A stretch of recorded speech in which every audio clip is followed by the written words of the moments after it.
This session is Predict Wind, the forecasting app, with Nick Olson. This session was recorded for the Sail Melbourne 2023 Race Official Seminar. Hi everybody, my name is Nick Olson. I'm from Predict Wind, and I'm here to have a bit of a chat and give you some pointers on how you can better use Predict Wind to help with your race management. I'm actually based over in Auckland. I have sailed over in Melbourne a bit. I did the Worlds in '99 and a couple of other Sail Melbourne regattas before and after that. So yeah, I've got a little bit of knowledge as to how it all happens there. But you know, I'm really here to just talk about the tools that we have and how you can use them to make your race management better or easier, hopefully. Righty ho. So I'm going to share a screen. So Predict Wind is mainly run out of Auckland.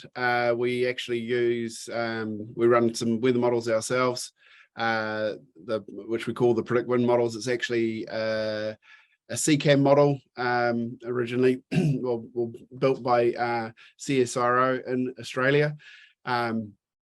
And some of the time it is used by BOM. They use the Access model at the moment, so all of the models that we have are actually different to what BOM have. So anyway, I will talk about the weather models as we go, but just super quickly, these four models here, ECMWF, SPY, UKMO, GFS, are all global models. So are the PWG and PWE. And you know, and then we have the high resolution versions of the PWG and PWE, which are the Predict Wind models. And here we're not worried about the NAM, which is North American, or the HER, and the Arome is obviously in Europe. So we will talk about all of these models as we go through it. If you haven't used Predict Wind before, oops, I'll go back over here.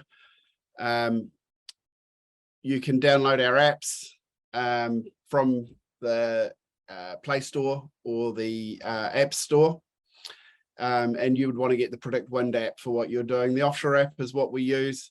You know, people use for passages, offshore racing and the like. So the Predict Wind app is what you would want to be using. It's free to download, and any of the race officials involved with the regatta over there, if you want to flick an email through to support at Predict Wind, and we will upgrade your account. Some of the stuff I'm going to talk about today, you need an upgraded account, and I'm happy to do that for you. So just contact our support desk and say that Nick sent you, and we'll go from there.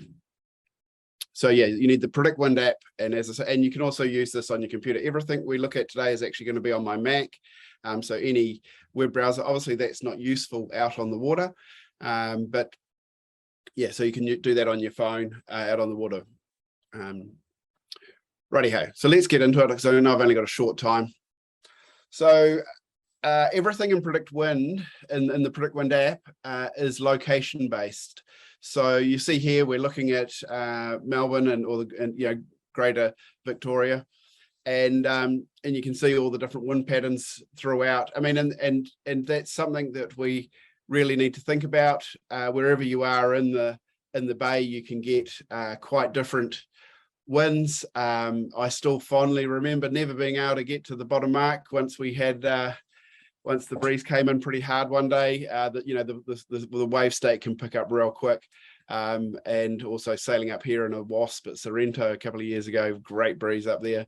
But as you can see, all around the bay, we actually get quite different breezes.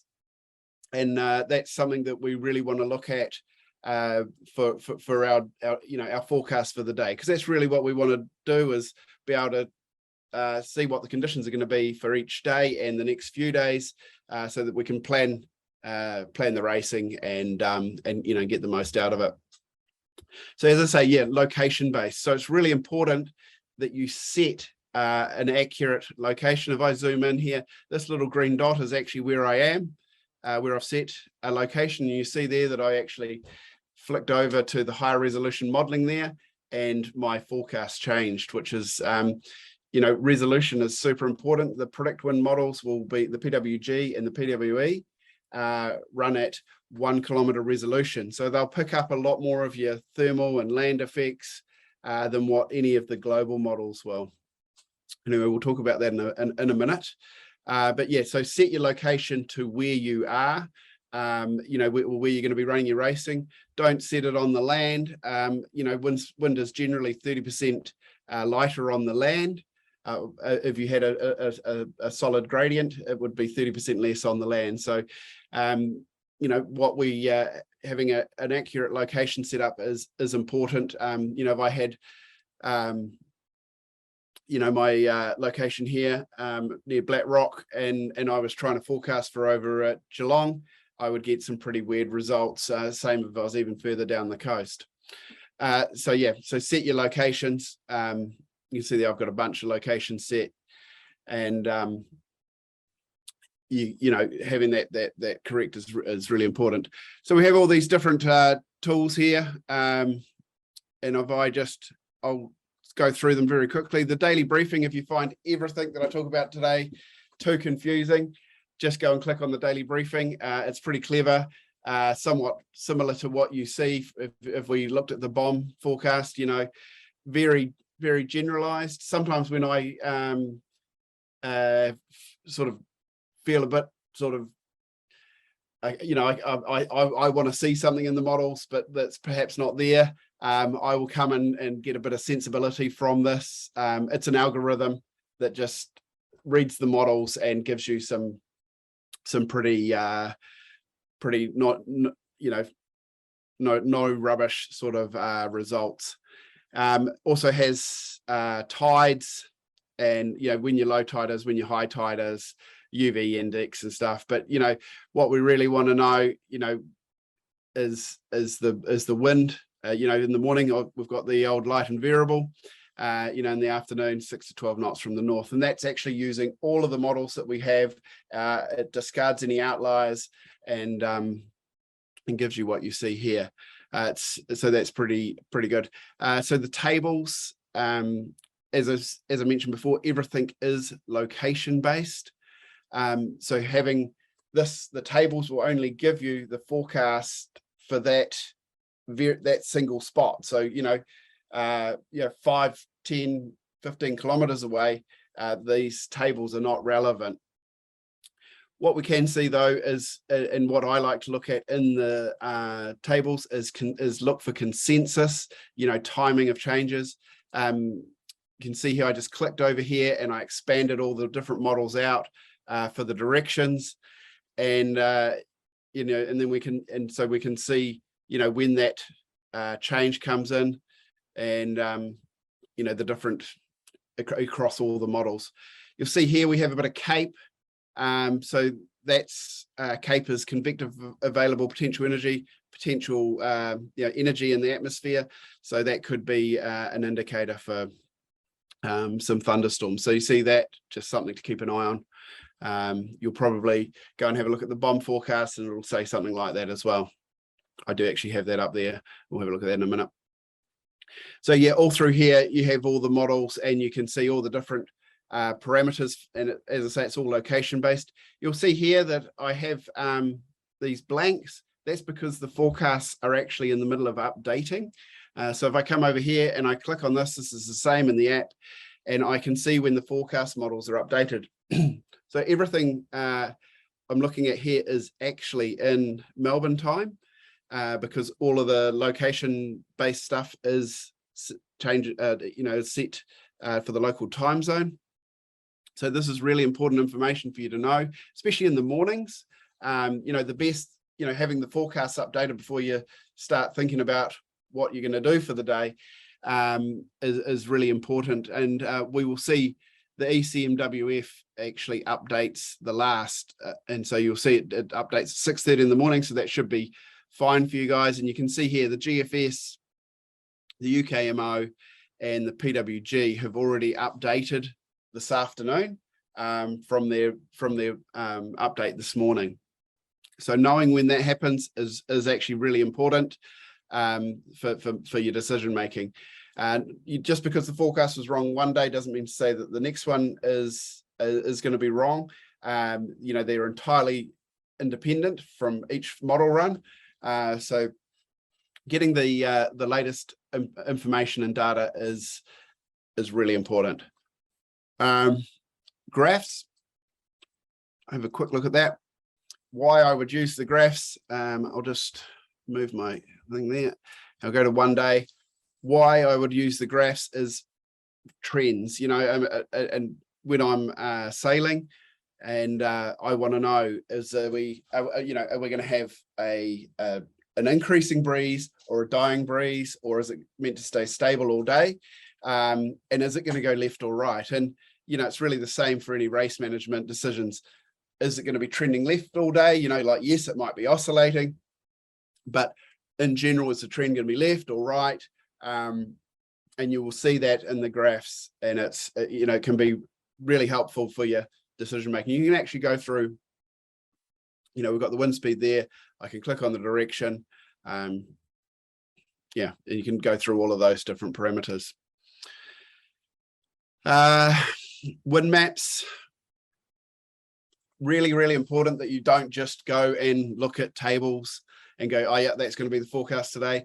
Looking at the wind maps can help you understand why certain things are happening, and as I've mentioned before, resolution, you can see that it does go light before we get that change coming later.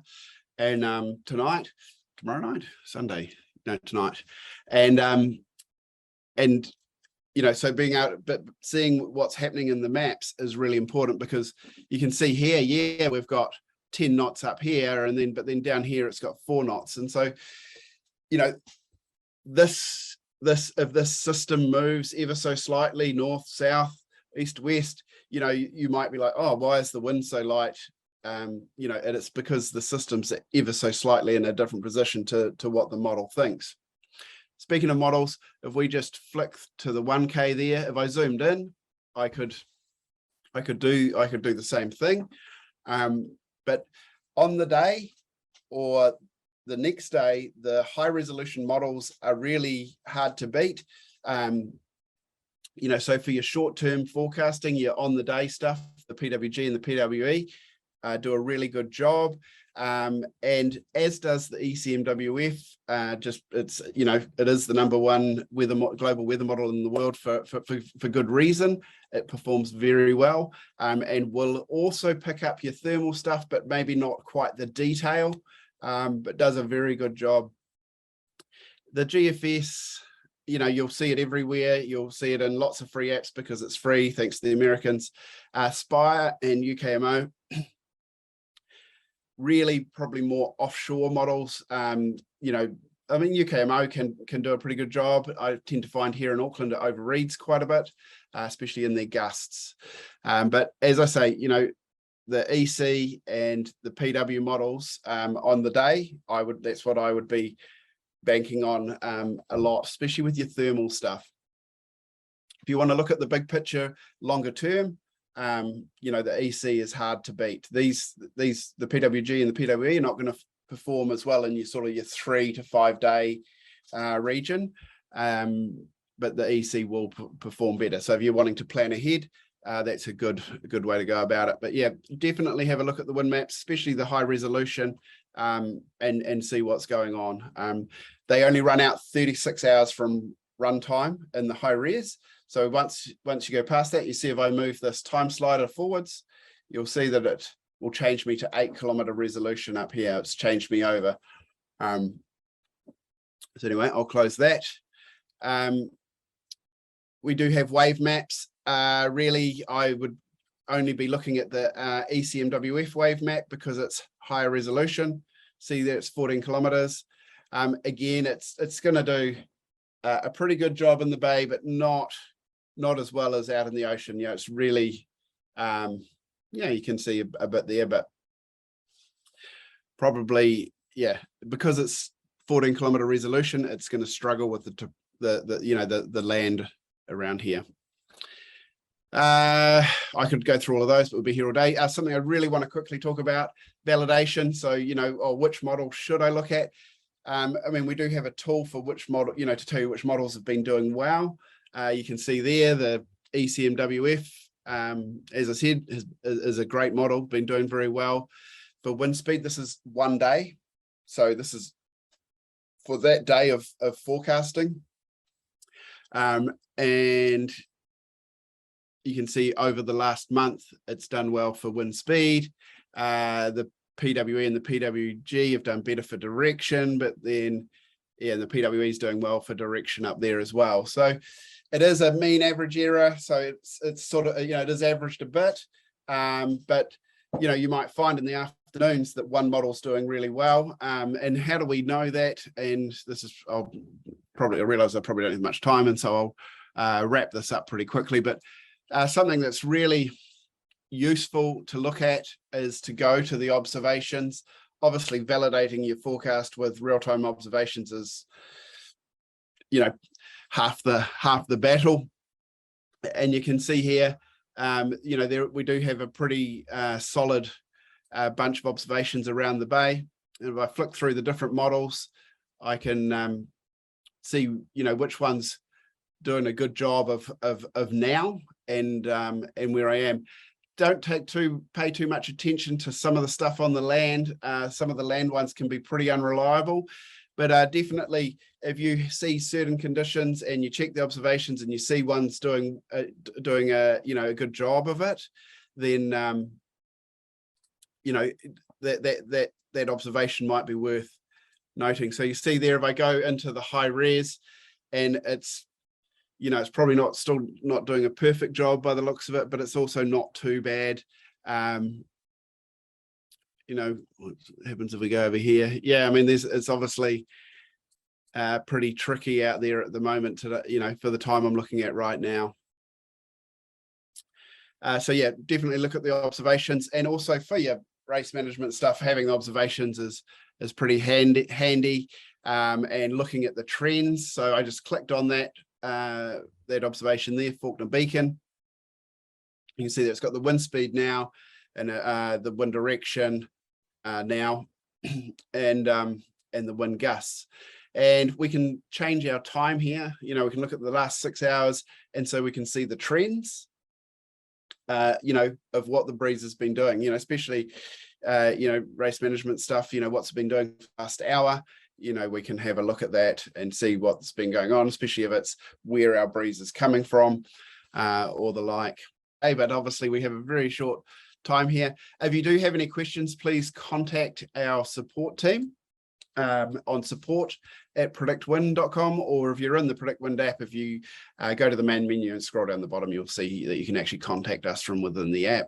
As I mentioned at the start, if anyone in the race management crews would like an upgrade, get hold of support, say that Nick sent you and that you're part of the Sail Melbourne regatta, and we will happily do that for you.